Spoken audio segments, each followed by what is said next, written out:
Oh, hey, Tubies, it's Psychic Bob. Well, it's so good to be back with you. Welcome to my channel. Welcome to Spirit Channel. Well, I'm sitting here today looking at one of my favorite pieces of astrological jewelry. Check this out. This is one of my vintage astrology pendants. It's from the 1970s, and it's got all the zodiac signs around it and their glyphs and symbols, and it's got the crystals around it. It's just beautiful, isn't it? It's like a miniature version of our giant zodiac wheel here. Well, I am so glad you guys are here with me today, and we're having a special week here at my channel, at Spirit Channel. It's Astrology Week. That's right, every day we're going to have an astrology video. A lot of you have been asking questions, and I thought, what a great thing to just have a whole week of astrology lessons here. So I'm glad you guys are joining us. Well, right now, I was looking at the calendar, and people have been saying about what sun sign are we in? What sign are we in? We are in the sign of Gemini. And that's here on our big wheel. You can see these two people down here. These are the Gemini Twins. That's right. They represent the sign of Gemini. We're actually in the sign of Gemini from May 21st till June 20th. Okay, so that's the sign. So happy birthday to all our Gemini babies. We're going to learn a little bit about this sign today. Well, I guess we should start with, we've got the dates, May 21st through June 20th, okay? And the sign of the Gemini, it's very famous, are the twins. You'll notice there two look like brothers here. And what's so interesting is the people say, well, where does that symbol come from? It actually comes from ancient Greek mythology. The twins are known as Castor and Pollux, and they were the sons of Zeus. And Zeus had a lot of beautiful women in his life and affairs and children all over the cosmos. And these two sons were born, Castor and Pollux. They're twins, sons of Zeus.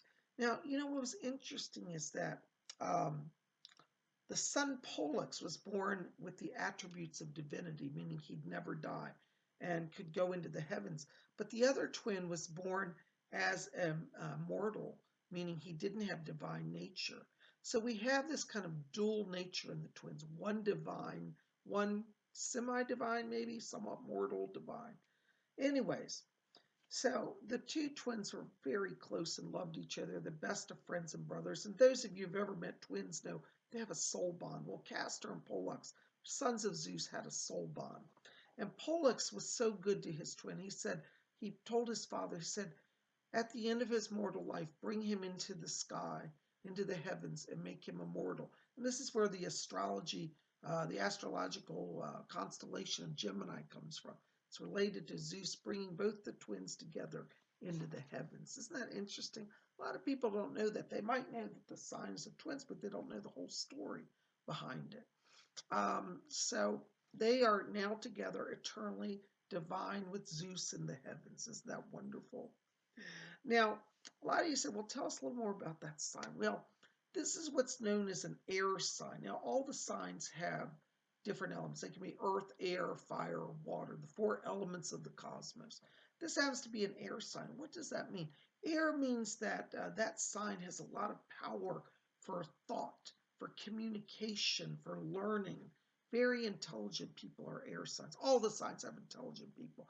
I don't mean to disparage the others, but Gemini is one of my favorite signs.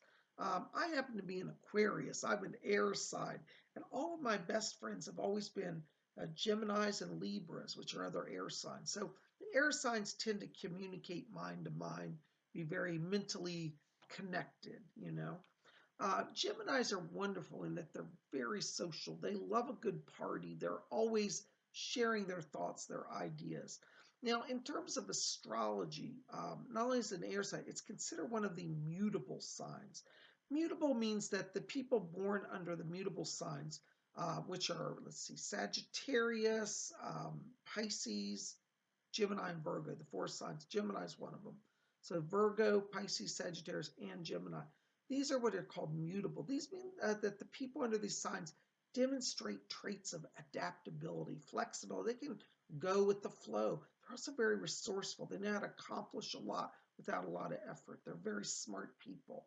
So they're mutable signs. So Gemini falls under the mutable signs, and it's an air sign. Every sign is ruled by a planet, the planet that kind of governs the energy of the sign. And it's no surprise that Gemini, being an air sign, is ruled by the planet of Mercury. Okay, so Mercury is the lead planet. And that planet, interestingly, is the planet that governs communications in the zodiac. So there we go. We got our Gemini twins. It's interesting because there's a lot of celebrities that have been Geminis over the years. So some of the celebrities are, gosh, I can't remember all. Johnny Depp is on the list. Angelina Jolie, Kanye West, Prince was a Gemini, Alanis Morissette. Some of the world leaders have been Geminis. John F. Kennedy was a Gemini. George H. Bush was a Gemini. So as you can see, there's a number of famous people that have those Gemini traits, and all of them are great communicators. And their message reaches the world. A lot of celebrities who love to share their thoughts and reach the world. That's a Gemini trait. If you ever want to have a party and liven up a party, always invite a Gemini. They can work the room, talk to people, and stir up great conversation. And they're very witty and very intelligent. Geminis, like all people, love to be in love and relationships. And sometimes people are Geminis contact me and say, Psychic what is the best type of astrology sign person for me to mix with? And now I have to always say, really, when we get down to relationships, you do actually need to look at the full chart. You can't just go off the sun sign. But traditionally, just to start the process, the best signs for Gemini to date or be in a relationship with, and it could be friendship as well, not just romance, but business, romance, or, friendship, business. Probably they best get along with the other air signs of Aquarius, Libra, and other Geminis. They're also very stimulated by the fire signs of Aries, Leo, and Sagittarius. So these are the signs that Gemini tend to thrive with. And again, remember, when we talk about true compatibility, there's a lot more to it than just the sun sign. But that's something you can start with as kind of a gauge to explore that with. Now, some people say, well, gosh, Bob, what are the challenging signs? Well, again, we have to look at the whole chart. But traditionally, they're challenged by earth signs who tend to make them feel overgrounded or, stifled in their expression. Not saying that these signs do that, but sometimes this exists in a relationship between the signs of, well, for example, Taurus is an earth sign, Virgo is an earth sign, Capricorn.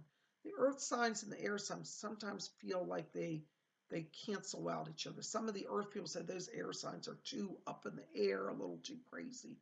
And some of the air signs say those earth signs make me feel stifled and suffocated. Now, again, that's a generalization because I have seen combinations where, that's saying opposites attract. And when you actually want to get into full relationship mode, you have to look at the whole chart because you've got the moon sign, the rising sign, the other transits. There's a lot that goes into it more than that. But those are some areas that you can begin with when you're just considering looking at, relationships. One of the things that you don't often hear many astrologers talk about, but something that I just personally have noticed in my years of doing psychic work and astrology work, is that I also feel that a lot of the sun signs carry physical traits that manifest as well. I find in Geminis, what's interesting is they have what I call that dual twin nature.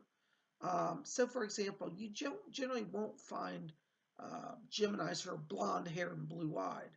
You'll find an interesting mix, like they may have bright blue eyes but jet black hair, or they may have, deep dark brown eyes and the brightest platinum blonde hair. It's a trait I find in Geminis, and I feel like it's like they manifest each element of each half of the twin set. Because one of the things they say about Geminis is they say, Gemini twins, one's the good twin, one's the evil twin.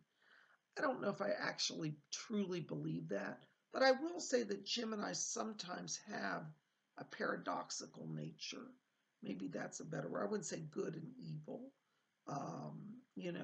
Geminis, like the twins, like for example, in the original story of the twins, Castor and Pollux, it was Pollux who had such compassion on his other twin, Castor, he brought him into heaven. So I wouldn't say that Castor was evil. He was quite a good twin.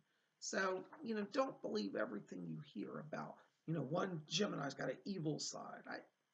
I don't really find that. I do, as I said, find paradoxes. Like they may hold contradictory views at times. They'll say, well, I believe in this, and then I believe in that. And you're like, well, those are opposite views. That's a Gemini trait that sometimes I see. And again, the physical trait of the opposite, like light and dark, I do see a lot of that in Geminis. So like blonde hair and dark brown eyes, or, bright blue eyes and jet black hair. It's really interesting in Geminis. Look at that. Next time you talk to a Gemini, see if you see those physical traits around them. But I do find that the sign of Gemini is a wonderful sign. Um, the birthstone for Gemini, well, it varies different ones. Some people say it's the pearl. I've heard it said that. Some people say that it's the, what's the other stone? Peridot. I'm blanking out here. Where's a diamond? I'm getting them confused now. Well, anyways, pearl is one of the traditional ones for Gemini. Emerald, that's it. Emerald. Emeralds or pearl. I've heard pearl and I've heard emerald. So both of those are stones that you might want to explore if you want to work with the Gemini. Um, and so, I think Geminis are a wonderful addition to our lives. As I've always said, I like them. I communicate with them. They're entertaining people. They're a lot of fun. And they'll challenge your mind because they're very intellectual. And they're kind of far-reaching. They share a lot with Aquarius. As an Aquarius, we're kind of prophetic at times. That's an Aquarius trait, to see the far distant future. Sometimes Aquarians are so far out ahead, people are like, what are they talking about? Gemini share a little bit of that as well. Sometimes they're like, several steps ahead of everybody. And that makes them kind of, in a way, kind of prophetic in their own way. So, anyways, this is a little bit about Gemini. I hope that you've enjoyed this. Maybe give you a little insight to the sign. But anyways, thank you for being here today. Listen, keep it here at Spirit Channel. We got more coming. Tomorrow, we're going to have Wiccan Wednesday. We're going to talk about the magical white cord of white magic. So you want to be here for that. And then we're going to also have another astrology video. So show up for that as well. Thanks for being here. Listen, put in the comment box below any observations you've had about Gemini. And remember, everybody who comments, you're going to be entered into the drawing to win a compact astrology voice reading. So make sure to let me know if you want to be in the contest. You guys, let's keep it here. We'll see you back here tomorrow. Psychic Bob loves you, and may all of you always blessed be.